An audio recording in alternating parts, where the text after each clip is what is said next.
Hey, number 7, together, hit it.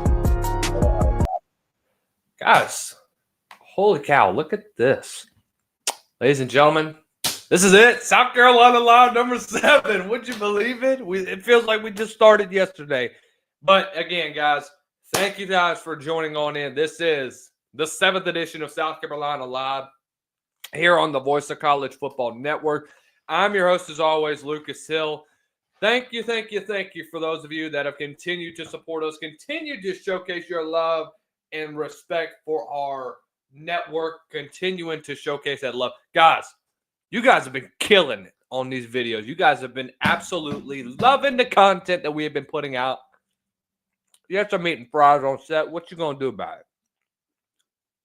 But, guys, you have been loving it every single time. We have a lot to break down today. We'll go over the quarterbacks for a little position preview today. So, we'll talk about that. We're going to evaluate the 26 recruiting class, and I'm going to tell you my opinion on what this class has been so far. Because this has been a really dang good class recently. Many of you may not believe it, but guys, this has been a really, really solid class. As crazy as it seems, this is it. This is a South Carolina recruiting class that has exceeded expectations year after year after year after year. I could not be more proud of where this South Carolina class is at this current moment. So, one of the things that I've noticed with this recruiting class when it comes to South Carolina is that you have been able to keep guys in the state of South Carolina. You've done well when it comes to recruiting this area. And you will continue to get better and better and better as the continuing of, well, really, as the passing of the torch goes on at this point. And when you talk about South Carolina, the way that this recruiting class has come together, I see quite a bit of stars in the making when you look at this South Carolina class. You've obviously gotten 9, according to Rivals, 9 of your 14 commits are 4 stars and above. That is just an incredible example of just finding talent. It doesn't matter how much stars these cats have. You find talent, and you have that legacy of developing at the end of the day. That's what South Carolina has, and I'm impressed to see where this team is going to end up in the future. Guys, it's a really, really fun time to be a South Carolina Gamecock if you're really, really into it. I think when you look at the future of this program, it is only going to get better.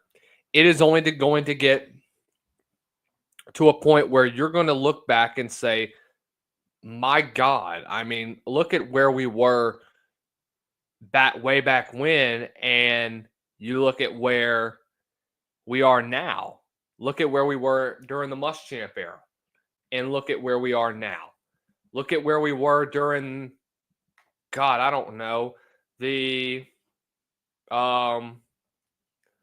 near the end of the Spurrier era, the last 2 years, and how disastrous it was. Look at where we are now. It's only getting better as time goes on. That's the most important thing when it comes to South Carolina that you wanted to see is consistency. And you're getting that with South Carolina. You're going to continue to get that with this program. And you're going to continue to get that as long as Shane Beamer and company are still in Columbia. So that's a little bit of what we're going to talk about today. Guys, again, do us a favor.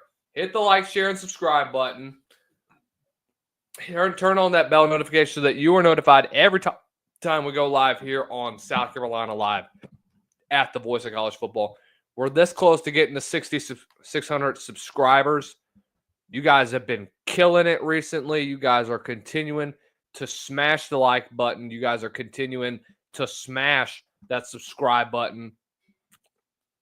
And I continue to say the same thing. Thank you for the support. I genuinely thank for all of your support. We have achieved over 30 plus actually over 40 new subscribers since we took over about over a month ago, and we're continually grateful for you guys. All right, enough of the banter. Let's talk some actual ball. Let's preview the quarterbacks. All right, because when you look at where this program is when it comes to the quarterback, history doesn't really help where South Carolina is. But overall, the way that South Carolina has developed the quarterback position over the last year, or really the last 3 years, when you had guys like Spencer Rattler come through, you look at where Lenora Sellers has developed during the second half of last year. Guys, this is a very dang good quarterback room that you have. It may be one of the best rooms in the SEC. And that's bold for me to say, but let me just tell you who you have. Guys, you're talking about, obviously, Lenoris, who should be a Heisman contender going into this year. You have Air Nolan, who many people are touting to be the next CJ Stroud. I'm telling you, I've had a lot of talks with a lot of scouts that love Aaron Nolan's arm talent. There's a reason why he went to the University of Ohio State, what he learned from Ryan Day during his 1 year there, and what he's going to learn with Mike Shula at the helm at South Carolina. There's a chance that he could break out and be much better than where Lenoris is right now. And I'm not saying that that is a surefire going to happen. I would be spreading false information if that was the case. Aaron Nolan, to me, has the most potential out of any other quarterback in college football right now, even as a backup. I love what his future looks. If he stays in Columbia, just one more year under Lenoris, let me tell you, it is going to be a show that you don't want to miss. And why do I say that, guys?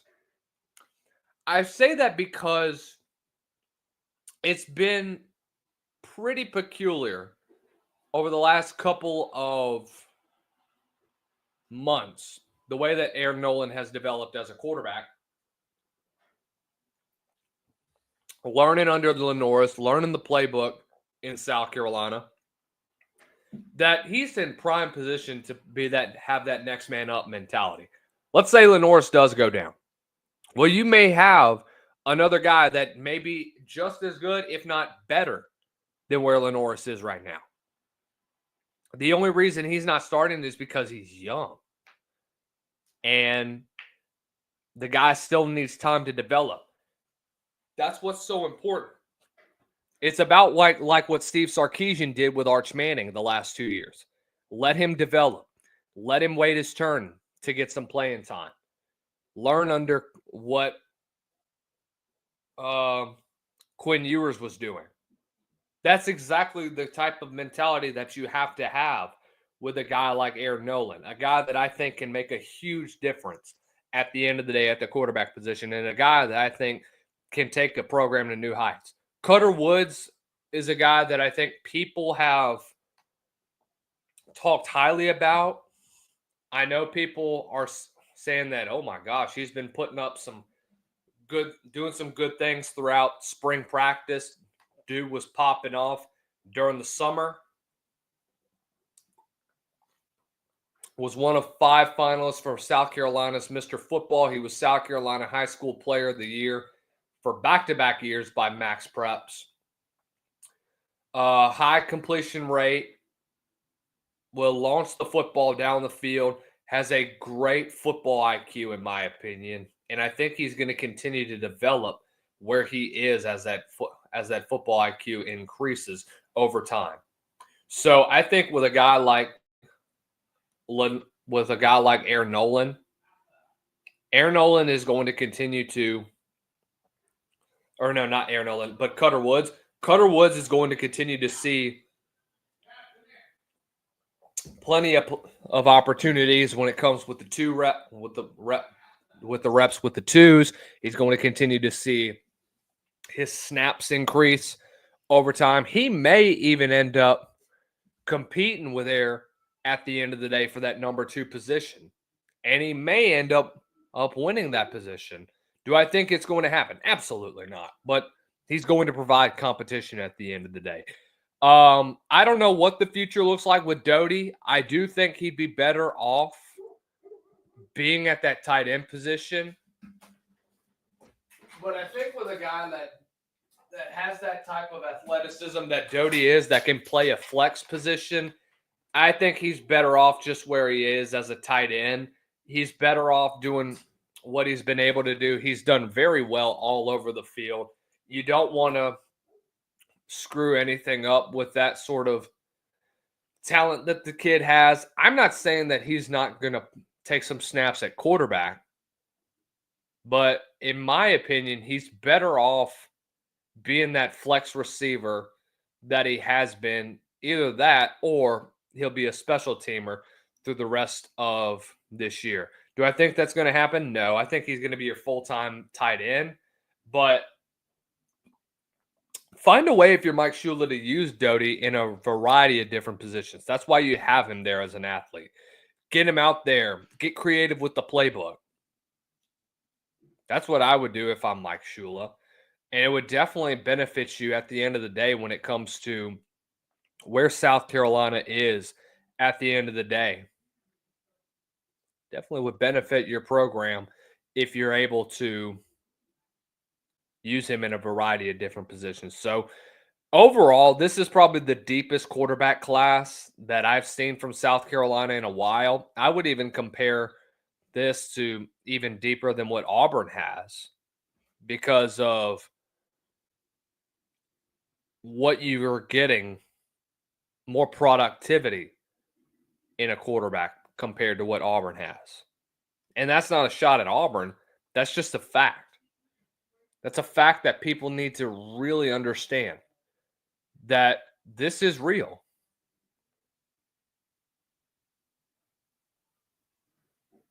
That's the truth at the end of the day, guys. So I think overall, comparing to other quarterback rooms, I really like where South Carolina is at the end of the day. Let's talk about some recruiting news going on around the high school game. Josh Dobson, the number 4 overall recruit, the number 1 cornerback in the nation, class of 2027 from Catawba Ridge. Guy's a very, very highly rated quarterback. I think he's one of the best cornerbacks to come out of college football, probably more than what DJ Pickett was. And that's saying something, knowing what DJ Pickett was able to do last year. But kid's a ball hawk. Dude is a really, really good player at the end of the day. You would like to keep him in the state of South Carolina especially if you're from Catawba Ridge and Fort Mill. They say it's going to be between South Carolina and Clemson, to be honest with you, but I've been wrong many times before. I was wrong when I thought last week we could have seen South Carolina miss out on another recruit to Tennessee. I was wrong. The absolute opposite happened.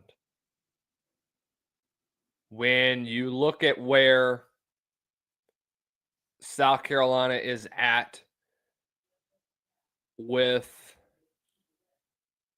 the cornerback position this year, it's been hit or miss at times. But I do think overall, what you've been able to do, you nabbed the number one player in the state of South Carolina this past year in the 26 class. He shut down his commitment. Do I think that overall, is he going to remain in the Carolinas? It's anybody's guess and I think it's going to happen. I have no idea, man. I'm just gonna be honest with you. I have no idea.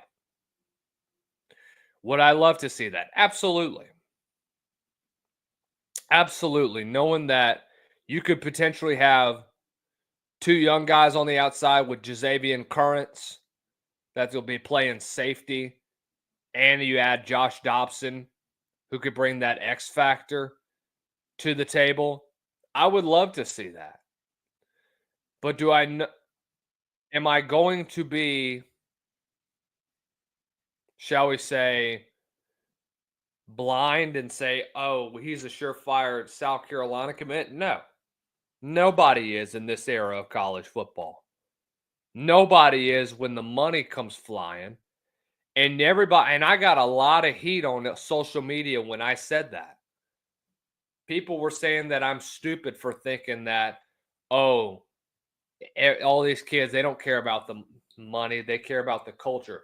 Well, that's only an exception if you have a solid relationship with some kids.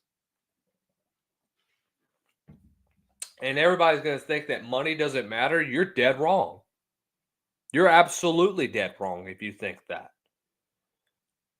The thing about this is you have to have a solid base when it comes to recruiting in order to even be considered an elite blue blood when it comes to recruiting. Is South Carolina there yet? They're getting there. They're starting to go after guys that we've seen so far a lot this year that you've missed out on. It's been chances you've taken that I can appreciate. But I think overall, when it comes to where you are right now, give it another year. Let's see what happens this year. Let's say South Carolina exceeds expectations and goes to the college football playoff. What is that going to say about a lot of commits when we get to the month of January? Let's say those that have already early enrolled. What if they decide to hit the portal? What if they decide to hit that portal and go to your school? What's that going to say to those that are already in the portal?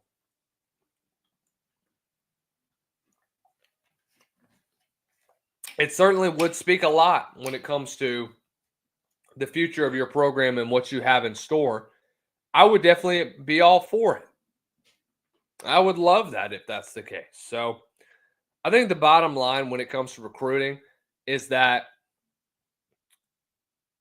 with South Carolina, they're not necessarily behind the eight ball, but they are very, very unfortunate when it comes to funding, when it comes to trying to grab the best dudes on three. But I think the one area that you've hit on is finding these hidden gems, these mid to high 3 stars that you have, those low 4 stars that many people aren't really paying attention to. The biggest thing that I've seen is your development. If you can develop guys to a higher rate, then you can really elevate to where your program is overall as time goes on. That's only speaking facts at the end of the day when it comes to where South Carolina is as a program. So there's still a lot to look forward to with this recruiting class. It's not over yet. 13 commits. You're going to see a lot more when we get to the month of August. I think Darius Gray is expected to commit within a few weeks. I think they've had him scheduled to commit either the end of this year or the end of July, or I think once we get to the middle of August. Many people have him going to South Carolina. Many people say that LSU is making a late push for it. I do believe that he will remain a Gamecock. I think that's one of the biggest things that you need to hit on is the offensive line, knowing that you've already been able to get guys like Zion Giles to stay in South Carolina. You were able to keep Tristan Lewis, an underrated guy that I think is going to make some noise in the state of South Carolina. Obviously, you have to talk about Kamari Blair, who committed earlier last week. I think offensive line is still one of your top priorities because you want to develop at a high rate and you want to find depth for the near future in order to improve on your offensive line play, which, in my opinion, has not been up to standard the last couple of years when it comes to South Carolina football. That's one of the biggest things that you have to hit on is where the future of this offensive line is going to lie, and it's going to have to rely on the recruiting trail. You're going to have to hit that at a high rate. Let me know what you guys' thoughts are in the comments section below. Let's take a little quick break. Let's hear from Mark Rogers about our good friends over at Amazon. You can make a difference here at the Voice of College Football. Use the Amazon link. Financially contribute to the Voice of College Football without spending a penny. Same shopping experience. It's easy. Go to any video on any channel. Go to the description section and grab the link right next to the capital letters that say Amazon. Use that link and Amazon will instantaneously convert to your account, settings, history, everything intact, just like whatever link you use right now. No difference. Pay no attention to the product that you see right there. Just go search what you want. Don't forget the Amazon link. Thank you for your support. Sincerely, the Voice of College Football. I'm real tempted right now, ladies and gentlemen. Should I open up the phone lines? I'm real tempted. I don't know. I'll think about it. I don't know if I'm going to, but again, we'll just have to see. Let me know if I should. I mean, if y'all want me to, hey, I don't care. I mean, we'll have our call-in show on Friday, but I'll probably wait till then. I may take one call, but we'll see. If you want to talk to the Voice of College Football South Carolina, go for it. I mean, hey, if you want to, I mean, that's up to you. We may schedule that for the last maybe 10 minutes or so of the show. We'll see at the end of the day. But back to this recruiting class. Dude, July was crazy for you. Last week was crazy when you got Kamari Blair, Tristan Lewis. I think a lot of people have talked about Tristan. Let's talk about the recent commits, actually, because we didn't get to hit on those last week whenever we went live on Wednesday. We did do the instant reaction to Landon Duckworth committing to South Carolina, and we opened up the phone lines then. But I do want to hit on a few things here when we talk about where the current state of South Carolina is with recruiting. Let's talk about the three newbies to the recruiting class. Let's first talk about Kamari Blair. Kamari Blair, number 27 offensive tackle in the state of, in the country, actually, number 8 overall player in the state of Tennessee. Dude, that's a huge get if you were South Carolina. And I think the number one reason why South Carolina was able to snap Kamari Blair from the state of Tennessee is because of what you got on the offensive line already. You got JB Shabazz, who is the number 46 guy, the number 26 guy from the state of North Carolina.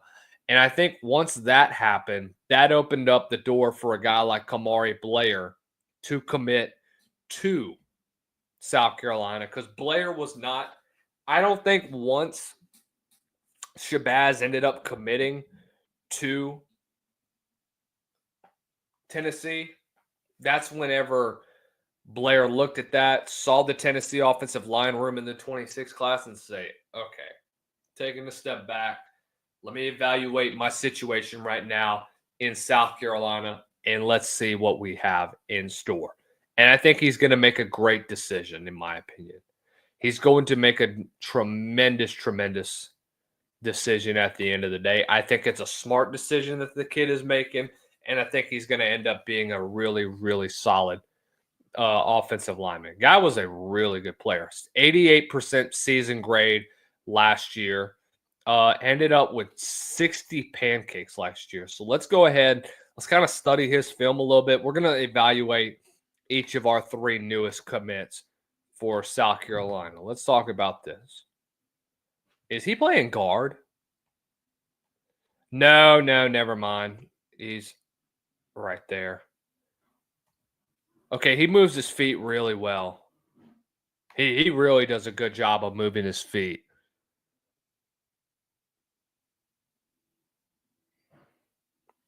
Down block. He just climbs. Look at this. Watch the tackle right here. Help out on the double. Get a pancake there. And we're going to wash this linebacker out. Hips are up. Lowest man wins. Perfect form. All right, here's the big boy coming out on the outside. Good reach block. Very good reach block.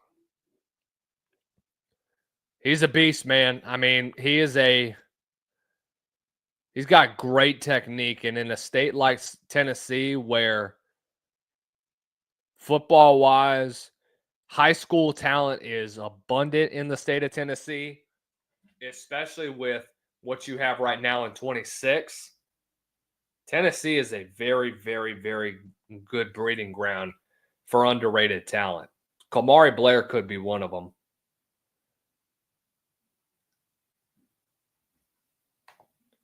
So we'll watch we won't be too long when it comes to his film. I got him. Pull, climb. I thought that was him.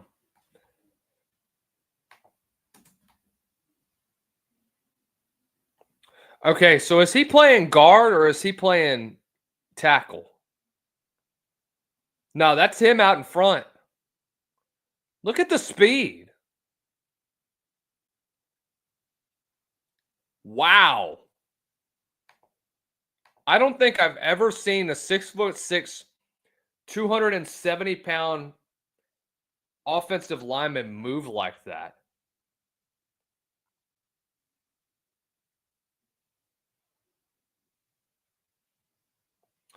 That's impressive movement. He gets out of that they run. That was a GT counter, by the way. So GT is basically when your guard and tackle pull, guard lead blocks the entire guard, kicks out the defensive tackle or defensive end, whoever's spilling. Tackle ends up being lead blocker.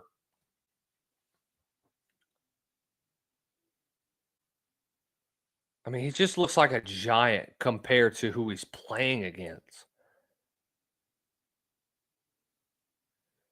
Is he playing defense too?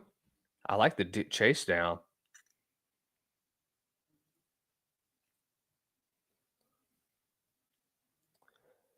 I think he'd be better suited as an offensive tackle or an offensive guard, actually. That's just my opinion.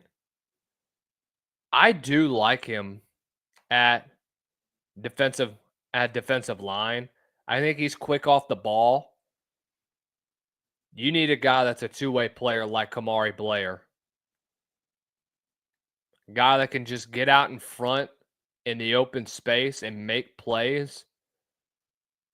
That's the type of guy that you want. And a guy that can lead block for you and can run the ball too. You know what? I think I'm sold on him.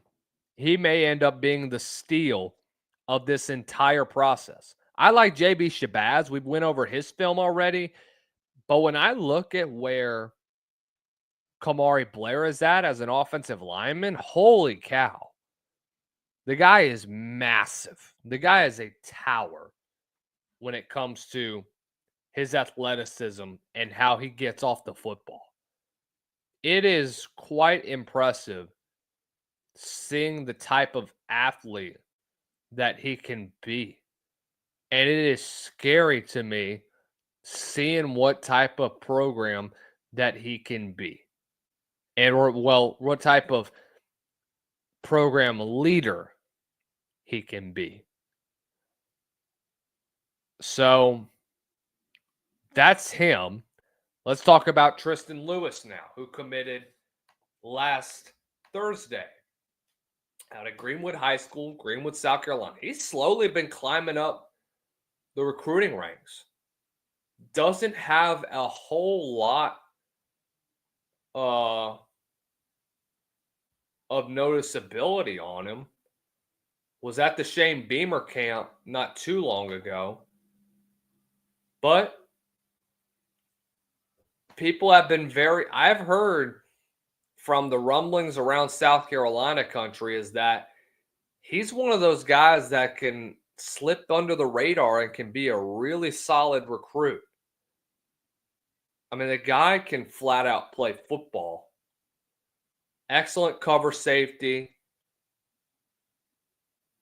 Reads the ball well.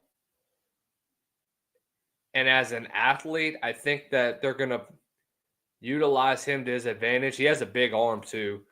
He also plays quarterback. So I think he plays quarterback, and I think he plays defensive back as well. I could be wrong, though. But from what I'm seeing is that his film is basically him playing that quarterback role. I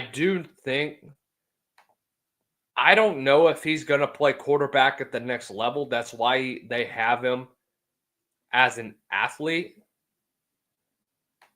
But when it came to a guy like Tristan Lewis, his story is interesting because once the kid was offered an opportunity to go to South Carolina, I think within a day, boom, he commits. This is what he was said. He played on both sides of the ball while at Greenwood, but the sense was he wanted to play as a DB. That was one of the reasons why he committed so quick to the Gamecocks. Their willingness to give him a chance to play safety. When it was mentioned that they would give him that chance, it was an instant yes.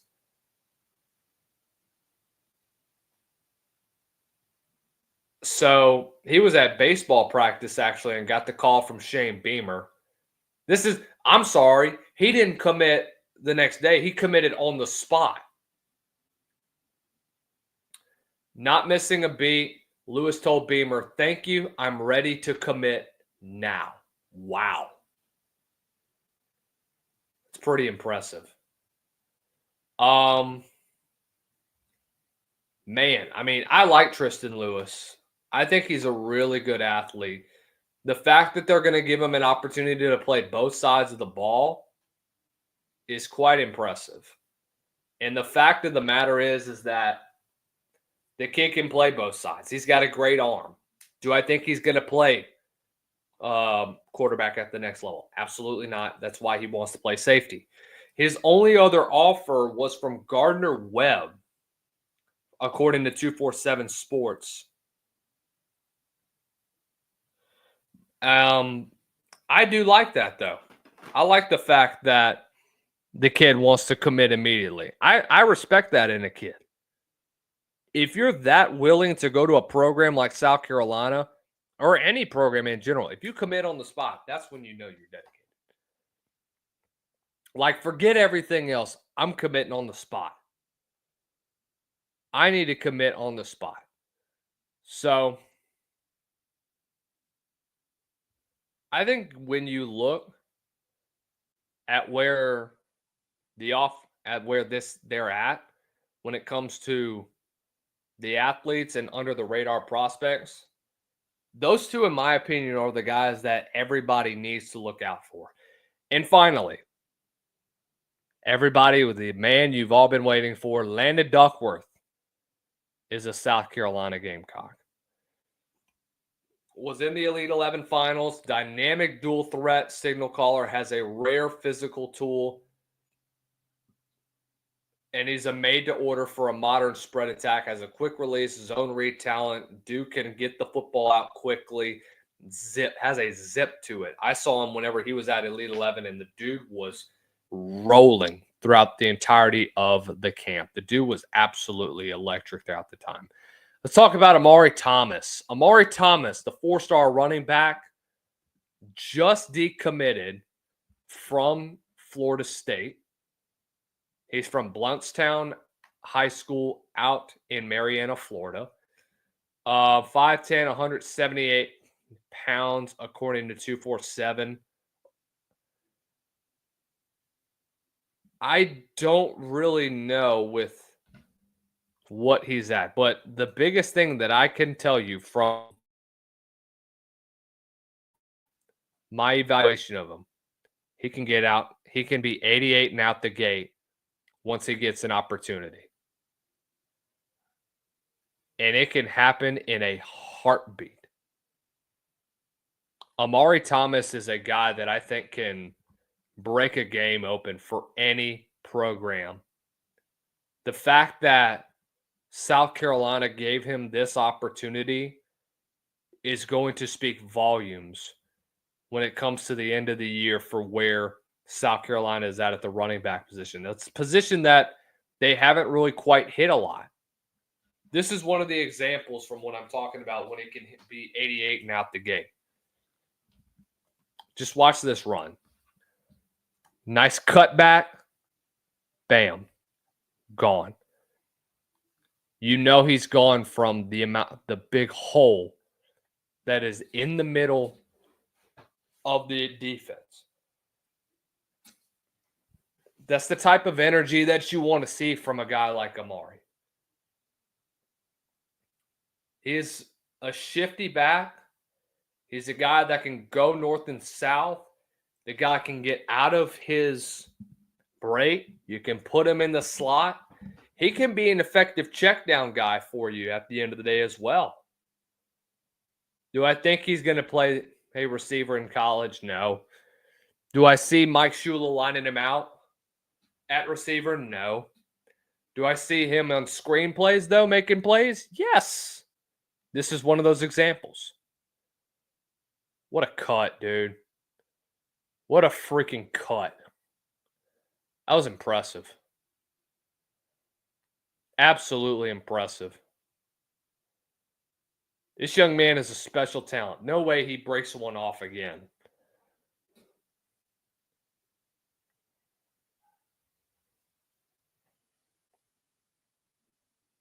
I mean, he's just got a good change of direction and can send it to the house.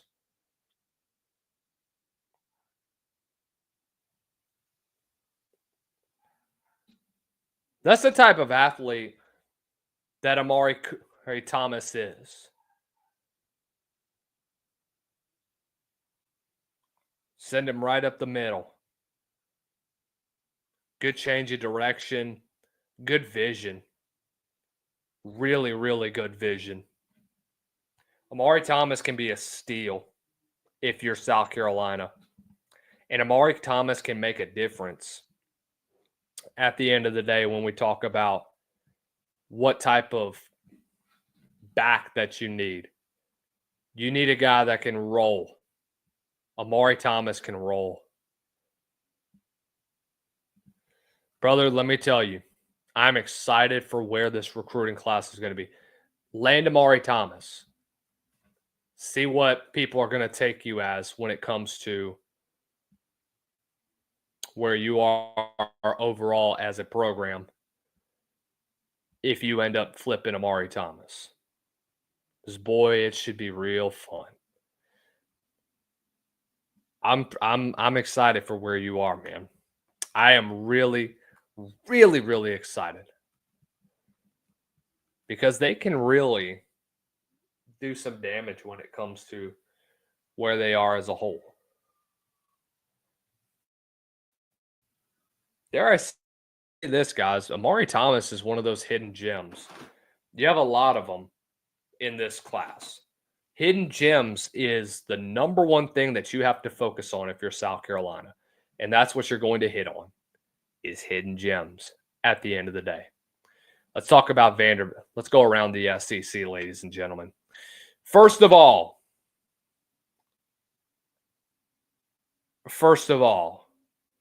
what on God's earthly name is going on with the Big Ten? Apparently, Rhett Lashley had something to say when it came to SEC Media Day. We'll get to the Big Ten in a minute, actually. Red Lashley went out and said that the SEC is top heavy, that they've had the same champion since 1964. Well, yes. Well, I mean, when you talk about top heavy, I talked about this with my boy Zach Collier on Texas Sports Unfiltered. When you talk about top heavy in the SEC, there's a reason why it's top heavy. It's because of the history and the tradition that you have when it comes to that.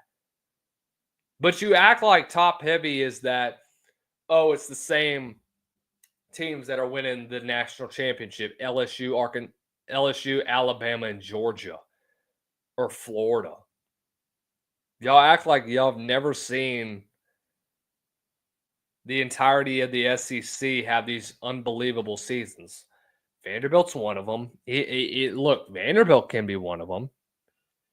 Tennessee's going on a run. South Carolina's going on a run. Just about every program in the SEC in the 21st century has gone on a 10-win run. I would say, yeah, every SEC program since 2000 has won 10 or more games. What can you say about the Big Ten? Big Ten's not top heavy. Yeah, you have Ohio State, Penn State, and Michigan. Expansion kind of helped you out when you got Oregon and USC. But other than that, then your core three, who do you have?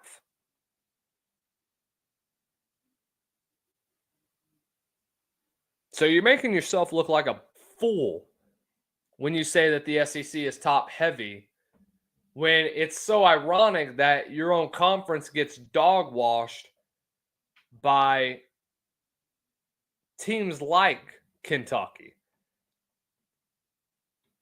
teams like South Carolina, teams like Vanderbilt, teams that are in the ACC and think they can hang with the SEC.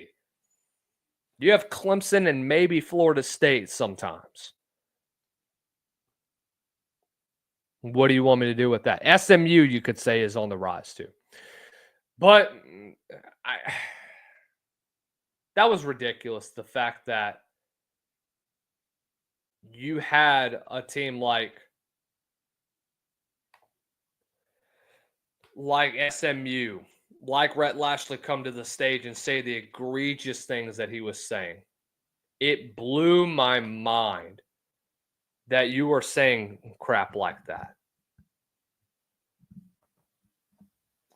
And the fact of the matter is that when you talk about a program like USC or Oregon or Penn State, you look at programs that have just come back into relevancy. The SEC has been relevant for a while now. Y'all are just late to the dinner table, to be honest with you. Whether you like that or not, that's the truth that you have to be honest about with South Carolina. Sorry, not sorry at the end of the day. Okay, let's get into what I really wanted to dig into. And yes, we talked about the craziness that went on with what the Big Ten had to say about the SEC, and apparently they called them out, which made no sense in my opinion. Vanderbilt. Let's talk about our ceiling, floor, and realistic expectations for every SEC team going into the 2025 season. We have hit Mississippi State. We've hit Kentucky. We hit Oklahoma and Auburn last week. Now let's go to Vanderbilt and Arkansas. These two I'm really excited to talk about because I think there is a lot when it comes to Vandy and when it comes to Arkansas that we're not really going to expect for the next couple years, or for this season, actually, because this is one of two things could happen. They could shock the world, or they could come out on top. Vanderbilt, in my opinion, the ceiling for them is a potential 9-3 season. The floor is the complete opposite, 3-9. But realistically, I have them at 5-7. They could steal a win here and there, because I look at, why do I see them going 3-9? Well, maybe your only 3 losses could be to, well, maybe your only 3 win. Or actually, their floor realistically isn't even 3-9. It's actually 4-8, because ain't no way in hell that you are losing to freaking Kentucky. But your 4 losses could be to at Virginia Tech, or 4 wins actually, Charleston Southern, Georgia and Utah State, and then Kentucky. Ceiling wise, you could go 9-3. Let's say you go to let's say you start 4-1. Lose to South Carolina, lose to Bama, lose to Texas. Let's say you go to Tennessee. Man, let's say you've knocked them off. They've still got a young team. They've got to rebuild. They've still got a lot of turmoil going on, which we'll get into after we get done with this. So realistically, I don't think it's going to happen, but hey, we've seen crazier things happen, ladies and gentlemen. I'm not shy to say that Vandy could shock college football at the end of the day. Do I think it will happen? No. But do I think they could still be bowl contenders? Yes, absolutely. You go 4-1 this year, I promise you, you're going to make a bowl game. You're going to beat Kentucky. I say, have you beating potentially Missouri and or Auburn, and you'll make a bowl game. Arkansas. This is an interesting one. This is a really, really interesting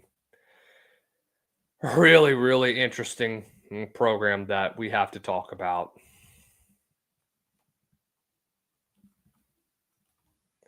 I'm kind of low on Arkansas this year. Their ceiling, I have them at 8-4. You'll beat A&M and Arkansas State the first 2 games. Lose to Ole Miss. You could beat Memphis. You'll lose to Notre Dame at D.W. Reynolds. To Tennessee, 3-3. Let's say you go on a run. You beat Texas A&M, Auburn, and Mississippi State. You're 6-3. Lose to LSU, lose to Texas, beat Missouri. Actually, let's say you'll beat Notre Dame. That's an 8-4 ceiling that you have. But the floor, beat Alabama A&M, Arkansas State, and then beat Mississippi State, and that's your only 3 wins of the season. Realistically, I have you at 4-8. I do think you'll lose to Memphis at the Liberty Bowl. I think Arkansas is just way too inconsistent of a program. I think this is the end of the Sam Pittman era. That legacy that you have right now of being unable to finish games is hindering over you. Right now, I don't feel confident in where this program is at when it comes to finishing at the end of the day. Arkansas hasn't been able to do that. You got saved because you beat Tennessee last year. But again, guys, we don't know the future of what South Carolina is going to do or what Arkansas is going to do when it comes to their offensive side of the ball. You have a lot of talent, make no mistake about that, but can you have the consistency at the end of the day? I say no, it continues even with what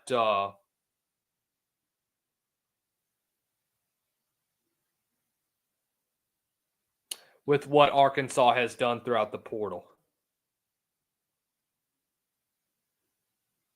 I just don't see it, man. I just don't. I refuse to believe it until I am proven wrong. And unfortunately, that's not going to happen. I like Arkansas. I really do. they're just not going to do it on the field. Boo Carter. What is going on with Boo Carter? So, preseason all-third team, according to the media this year, played well, started the final 5 games at the star position in the secondary, was a pretty dynamic playmaker, was led the punt SEC in punt return average and played in all 3 teams and was 6th on the team in tackles. Played well throughout the year. Did well in little games that really didn't matter, like UTEP. Had some stats against Ohio State. But from what I'm hearing, he's wanting to get paid Nico Iamaleava money. So he just skipped out on spring practice. Now, guess what? It's ridiculous with what's going on with the Boo Carter situation. He's dealing with some off-the-field issues. So Vols insider and host Tony Basillo commented on the rumors surrounding him on Tuesday, and he's pointed out that it's not a slam dunk that the Chattanooga native plays for Tennessee in 25. And I talked with a Tennessee insider earlier throughout the week, and he kind of said the same thing as well, that there's been some issues that they've had with John or with Boo, that they're not sure if he's going to even be able to get on the field this year. He hasn't been the best teammate, but he wants to get paid like a superstar and start like a superstar, but doesn't want to work like one, and some people take issue with that, including the coaches. He's been pretty much everywhere with everyone. He's very popular around college football at the end of the day. Do I think that he is going to suit up for Tennessee in 2025? No, he is not. There's the difference between Boo Carter's situation and Nico Iamaleava's situation. Boo Carter is acting like he needs to get paid. Nico's dad acts like he needs to get paid. That is the huge primary reason why Nico left, was because of the influence that he had around him and how that affected the coaching staff. And the leaders are sick of it. Tennessee's leadership council is unhappy with Carter because he's supposedly been unplugged this summer. Basillo also noted that Tennessee went through a similar situation with James Pierce last summer. They paid him a lot of money to keep him here, and quite frankly, he has not been plugged in. He's been borderline unplugged. I've been told the picture that is painted is one where he's missed some workouts, he's come late to some team stuff. You have to understand something about Tennessee's current situation, their current setup. And remember, we're back to the fact that Josh Heupel wants to guard his culture. I agree. And you saw what happened. Heupel doesn't want just team leaders as part of this council, but he's also got guys that are leaders. On the screen, you see Miles Kitzelman, and then you see Josh Josephs, who was really the straw that stirred the drink last year on the defensive line. That was because, well, Pierce drove him crazy and drove everybody crazy, drove Rodney Gardner crazy. So, yeah, the ball's now in Josh Heupel's court. He's back in another similar situation. Do you cut him and let him walk in the portal and let him go somewhere else? Or do you keep him on and let him be a cancer, or really risk him being a cancer to that Tennessee program? That's a decision that Josh Heupel has to make for himself. This is one where I haven't seen this in a while. I think this is very, very this whole situation has been unclear to me for some time. I don't know all of what's going on. I need to talk to Tony pretty soon. In fact, I'll go ahead and talk to our guy, my Tennessee guy that I know, see what he has to say about it, because this whole Boo Carter situation is ridiculous. Josh Heupel needs to cut this dude, to be honest with you. I don't think he's going to be beneficial to you at the end of the day, because he's only going to make things worse when it comes to where South Carolina is, or when it comes to where Tennessee is at the end of the day. It's not going to help your case any further. So, guys, Let me know what you guys' thoughts are in the comments section below. Thank you for what was another fun episode, the 7th live show here on South Carolina Live. I can't believe it's been 7 shows we've done this. We will be back on Friday with our call-in show. We'll get you guys plugged in, get you guys wanting to get your questions asked, get your comments, get your concerns. Guys, thank you for tuning in. What was a great stream. Y'all have a great rest of the week. We will see you all on Friday.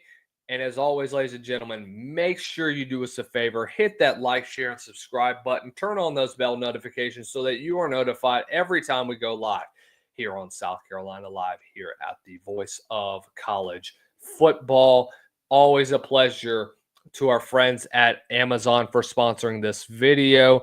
Make sure you click that link in the description below so that you are plugged into your account automatically. No questions asked, no concerns. So, guys, thank you for tuning in. And as always, Lucas Hill always signing off. Follow me on X at Lucas_Hill23. Follow the Voice of College Football at THEVOCFB. Until next time, ladies and gentlemen, stay blessed. No stress.